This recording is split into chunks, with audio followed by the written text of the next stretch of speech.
Gym போற men and women protein powder எடுத்துக்கிறது ஹெல்தின்னு நினைச்சிட்டு இருப்பீங்க. ஆனா அந்த ஹெல்தி ப்ராடக்ட் உங்க ஹெல்த்தையே டேமேஜ் பண்ணிட்டு இருக்கலாம். எஸ், நம்ம இப்போ ஒரு புரோட்டீன் பூம் காலத்துல இருக்கோம். இது ஒரு $1 பில்லியன் பிசினஸ். இதெல்லாம் மார்க்கெட்டிங் மூலமா fitness, weight loss and muscle கெயின்னு அட்ராக்டிவா காட்டப்படுற அல்ட்ரா ப்ராசஸ்ட் ப்ராடக்ட்ஸ் தான் இதெல்லாம். ரியல் ஹெல்த் ஃபுட்ஸ் இல்ல. நினைவுல வச்சுக்கோங்க, ஃபைபர்ங்கிறது ஃபேக்டரியில இருந்து வராது. அது நேச்சுரல் ஃபுட்ஸ்ல தான் இருக்கும். For example, fruits, vegetables, oats, nuts and seeds. Protein பார்ஸால எப்பவும் ரியல் ஃபுட்டை ரீப்ளேஸ் பண்ண முடியாது.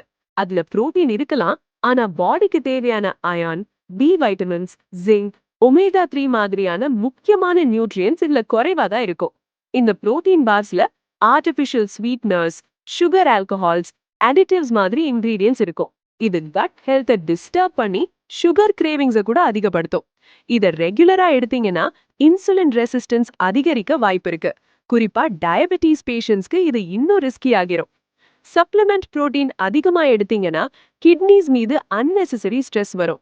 ஆல்ரெடி கிட்னி ப்ராப்ளம் இருந்தா இது இன்னும் ரிஸ்கி ஆகிரும்.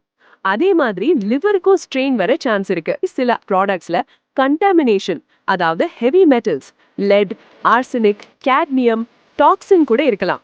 இந்த அல்ட்ரா ப்ராசஸ்ட் ஸ்நாக்ஸ் பார்த்தா ஹெல்தி மாதிரி தான் தோணும், ஆனா உண்மையில அது ரியல் நியூட்ரிஷியஸ் ஃபுட்டை ரீப்ளேஸ் பண்ணிடும். ஸோ ஒகேஷ்னலா எடுத்துக்கலாம், பட் இது டெய்லி ஃபுட்டுக்கு சப்ஸ்டிடியூட்டா ஆகக்கூடாது. ஷார்ட்டா சொல்லணும்னா, பேக்கெட்ஸை விட ரியல் ஃபுட்ஸ் தான் பெட்டர். புரோட்டீனை eggs, pulses, dairy, fish, nuts, சீட்ஸ்ல இருந்து வாங்குங்க, பேக்கெட்ஸ்ல இருந்து இல்ல. தேங்க்யூ.